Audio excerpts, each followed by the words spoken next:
नमस्ते, मैं हूं गिरीश रामचंदे और एचवीसी क्विज में आप सभी का स्वागत है। Question number 1. What is the reason for the refrigerator system completely getting defrost?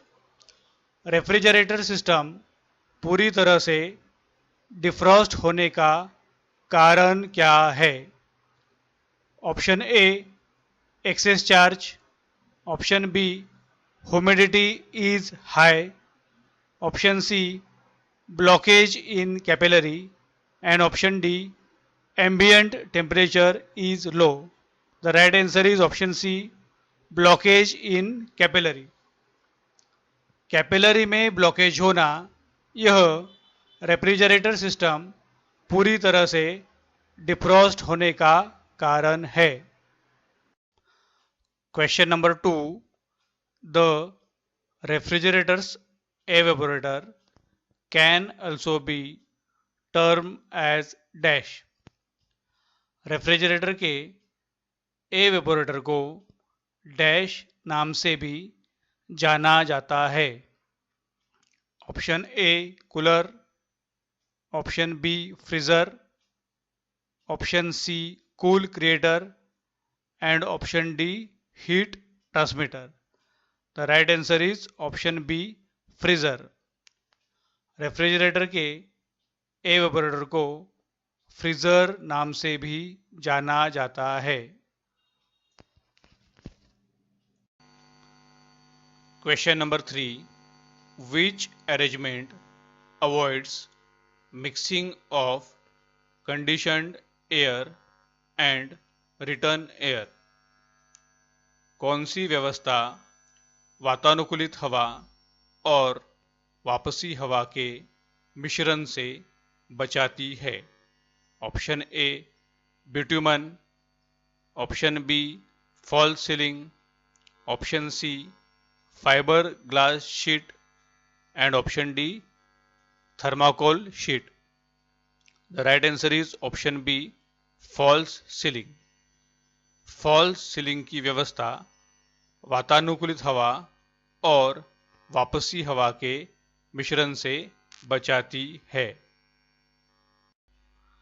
Question number 4. Which one of these is cellular insulation material? इनमें से कौन सा एक सेल्यूलर इंसुलेशन मटेरियल है? Option A cork, option B cotton, option C stag wool and option D rubber foam. The right answer is option C stag wool. Stag wool यह एक cellular insulation material है। Question number 5.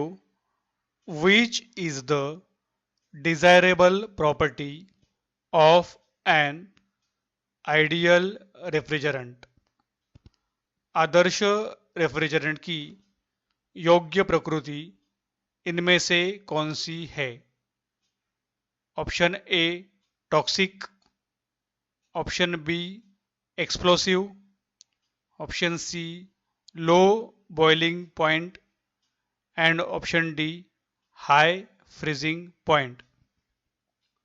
The right answer is option C low boiling point. आदर्श refrigerant की low boiling point यह योग्य प्रकृति है। Question number 6. Which is the physical property of refrigerant? Refrigerant की भौतिक प्रकृति इनमें से कौन सी है? Option A toxicity, option B miscibility, option C flammability and option D thermal conductivity. The right answer is option D thermal conductivity. Thermal conductivity यह refrigerant की भौतिक प्रकृति है।